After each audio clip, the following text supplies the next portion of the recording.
माननीय सदस्यगण, पंचम झारखंड विधानसभा के एकादश बजट सत्र में आप सबों का स्वागत, अभिनंदन और जोहार। पंचम झारखंड विधानसभा का यह चौथा बजट सत्र है और राज्य की 3.5 करोड़ जनता की आशाएं और उम्मीदें इस बजट सत्र से जुड़ी है और मुझे उम्मीद है कि राज्य सरकार ने अपने प्रथम बजट सत्र में सिर्फ संरचना निर्माण का नहीं बल्कि मानव संसाधन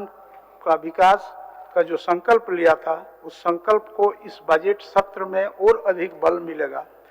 तथा समावेशी विकास की जो यात्रा इस सरकार ने शुरू की है उसको और अधिक गति मिलेगा। माननीय सदस्यगण, संसदीय व्यवस्था में वाद विवाद और प्रश्नोत्तर के श्रम से ही विकास के अमृत का निर्माण होता है।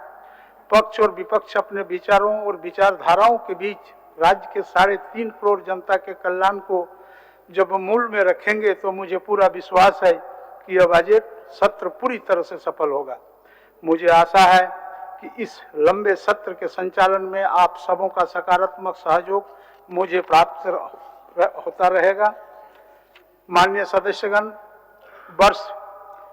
10 से 12 जनवरी इस वर्ष 10 से 12 जनवरी तक जयपुर में आयोजित 83वें अखिल भारतीय पीठासीन पदाधिकारी के सम्मेलन में भाग लेने का अवसर एवं झारखंड विधानसभा का प्रतिनिधित्व करने का अवसर मुझे प्राप्त हुआ। इस सम्मेलन में संविधान के भावनाओं के अनुरूप विधायिका और न्यायपालिका के बीच सामंजस्यपूर्ण संबंध बनाए रखने की आवश्यकता तथा संसद एवं विधान मंडलों की ओर प्रभावी उत्तरदायित्व एवं उत्पादकता युक्त बनाने के विषय पर भारत संघ के उपराष्ट्रपति महोदय, लोकसभा के अध्यक्ष, राज्यसभा के उपाध्यक्ष की उपस्थिति में देश भर के विधान मंडलों के पीठासीन पदाधिकारियों के द्वारा विचार विमर्श किया गया। इस सम्मेलन में शक्तियों के पृथक्करण के सिद्धांत में आस्था, अमर्यादित तथा संसदीय आचरण में प्रभावी नियंत्रण हेतु नियम एवं प्रक्रिया में सदस्यों के लिए आचार संहिता को शामिल करने, प्रश्नकाल के दौरान व्यवधान उत्पन्न न करने, समिति प्रणाली को और अधिक सशक्त बनाने, विधायी निकायों को और अधिक दक्ष बनाने के लिए राष्ट्रीय डिजिटल ग्रिड के निर्माण, वार्षिक आधार पर एक उत्कृष्ट विधायिका पुरस्कार की शुरुआत करने एवं समाज के सभी वर्गों को विशेषकर महिला और युवाओं को संवैधानिक प्रावधान और विधायी नियम और प्रक्रिया की जानकारी देने संबंधी संकल्प को पारित किया गया। माननीय सदस्यगण, सभा के इस बजट सत्र में कुल 17 बैठक निर्धारित है, जिसमें सरकार द्वारा वित्तीय वर्ष 2022-23 के तृतीय अनुपूरक व्यय विवरणी तथा वित्तीय वर्ष 23-24 के आय व्यय का उपस्थापन किया जाएगा।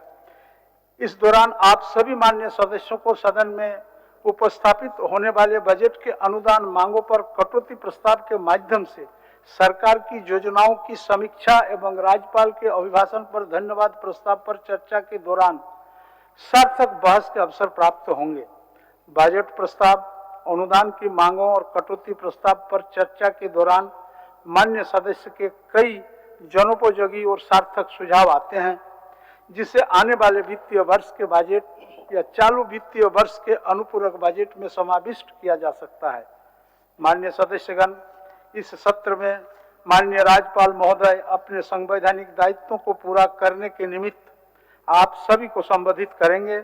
सदियों से स्थापित संसदीय परंपरा के अनुसार सभा में माननीय राज्यपाल के अभिभाषण को अत्यंत गरिमा और प्रतिष्ठा का अवसर माना जाता है।